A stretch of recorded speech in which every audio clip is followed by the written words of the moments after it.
اور ابھی آپ کو اس خبر سے آگاہ کریں گے چیئرمین پی ٹی آئی کی درخواست پر فیصلہ محفوظ کر لیا گیا ہے۔ آپ کو آگاہ کر رہے ہیں چیئرمین پی ٹی آئی کی درخواست پر فیصلہ محفوظ کر لیا گیا ہے اور یہ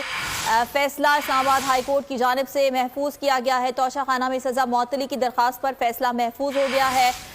آج وکلا کی جانب سے دلائل مکمل کیے گئے اور یہ کہا جا رہا تھا کہ اگر آج الیکشن کمیشن کے وکیل پیش نہیں ہوں گے تو انہیں سنے بغیر ہی فیصلہ محفوظ کر لیا جائے گا۔ اور اس وقت صورتحال کیا ہے، ہمارے نمائندے احتشام کیانی ہمارے ساتھ موجود ہیں، ان سے بات کریں گے، جانیں گے۔ جی احتشام، بتائیے گا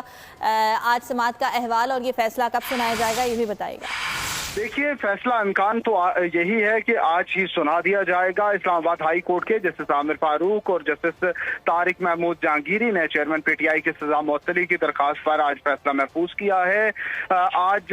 جب ڈویژن بینچ بیٹھا اس کے بعد کیس کال ہوا اور الیکشن کمیشن کے وکیل امجد پرویز نے اپنے دلائل کا آغاز کیا۔ انہوں نے آج طویل دلائل دیے اور جو تمام نکات چیئرمین پی ٹی آئی کے وکلا کی جانب سے اٹھائے گئے تھے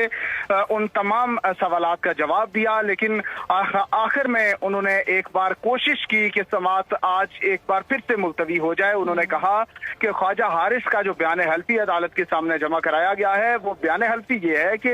خواجہ حارث نے ہائی کورٹ اور سپریم کورٹ میں یہ بیان حلفی جمع کرایا تھا کہ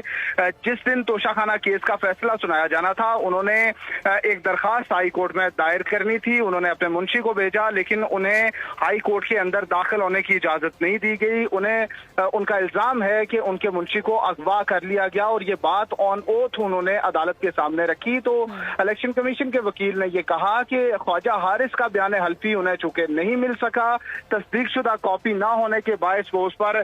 دلائل نہیں دے سکتے، اس لیے آج کی سماعت مؤخر کی جائے، ملتوی کی جائے اور انہیں بیان حلفی حاصل کرنے دیا جائے۔ لیکن چیف جسٹس عامر فاروق نے ریمارکس دیے کہ ایسا نہیں ہوگا، آج ہی اس درخواست پر فیصلہ سنا دیا جائے گا، اس کے جو آرگیومنٹس ہیں وہ کنکلوڈ کیے جائیں گے۔ تو اب دلائل مکمل ہو چکے ہیں، عدالت نے فیصلہ محفوظ کر لیا ہے جو کہ امید ہے کہ کچھ ہی دیر میں سنا دیا جائے گا، یا کچھ ہی دیر میں اگر نہیں بھی سنایا جاتا تو آج ہی فیصلہ سنائے جانے کا امکان ہے۔ چیئرمین پی ٹی آئی نے مختلف وجوہات بیان کی جن کی بنا پر ان کی استدعا ہے کہ ان کا جو توشہ خانہ کیس میں ٹرائل کورٹ سے سزا ہے اسے معطل کر کے انہیں ضمانت پر رہا کیا جائے۔ اس پر ان کے وکلاء نے دلائل دیے، سردار لطیف کوسا نے دلائل دیے اور ان کا یہ موقف تھا کہ یہ پرائیویٹ کمپلینٹ جو ہے یہ درست فورم پر دائر نہیں کی گئی، اس کا متعلقہ فورم میجسٹریٹ کی عدالت تھا اور میجسٹریٹ نے ہی اس درخواست کی اسکروٹنی کرنے کے بعد اس کو ٹرائل کورٹ کے پاس ٹرائل کے لیے بھیج سکتا تھا کہ سیشن عدالت اس پر ٹرائل کرے، لیکن یہ متعلقہ فورم پر دائر نہیں ہوئی۔ آج امجد پرویز نے اس نقطے کا جواب دیا، انہوں نے کہا کہ سی آر پی سی میں اس طرح بات کی گنجائش ہے، لیکن پی پی سی جو کہ تعزیرات پاکستان ہے اس کے تحت یہ درخواست جو ہے یہ سیشن عدالت میں ہی ٹرائل ہونی ہے۔ اور انہوں نے کہا کہ اگر یہ درست فورم پر دائر نہیں بھی ہوئی تو پھر بھی اس کا ٹرائل خراب نہیں ہوگا۔ دیگر نکات میں ایک حق دفاع کا نقطہ تھا جس میں چیئرمین پی ٹی آئی کے وکلاء کہتے تھے کہ انہیں دفاع کا حق نہیں دیا گیا، انہیں اپنے گواہ عدالت میں پیش کرنے کی اجازت نہیں دی گئی۔ اس پر آج الیکشن کمیشن کے وکیل نے کہا کہ چیئرمین پی ٹی آئی کے گواہ غیر متعلقہ تھے، وہ ٹیکس کنسلٹنٹ تھے اور ٹرائل کورٹ نے یہ فیصلے میں لکھا کہ وہ گواہ جو ہیں وہ مس ڈکلیریشن کے کیس میں متعلقہ نہیں ہو سکتے تھے۔ اس کے علاوہ ایک لمیٹیشن کا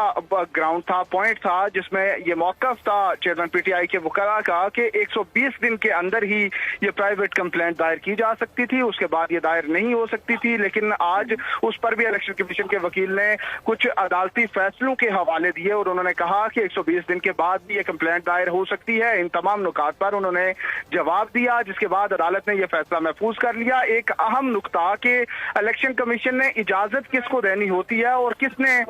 یہ کمپلینٹ دائر کرنی ہوتی ہے اس نقطے پر بھی دلائل ہوئے۔ چیئرمین پی ٹی آئی کے وکلاء کا اعتراض تھا کہ الیکشن کمیشن کی جانب سے کوئی اجازت نامہ موجود نہیں ہے بلکہ سیکرٹری الیکشن کمیشن نے اجازت دی، اور سیکرٹری الیکشن کمیشن نہیں ہے کیونکہ الیکشن کمیشن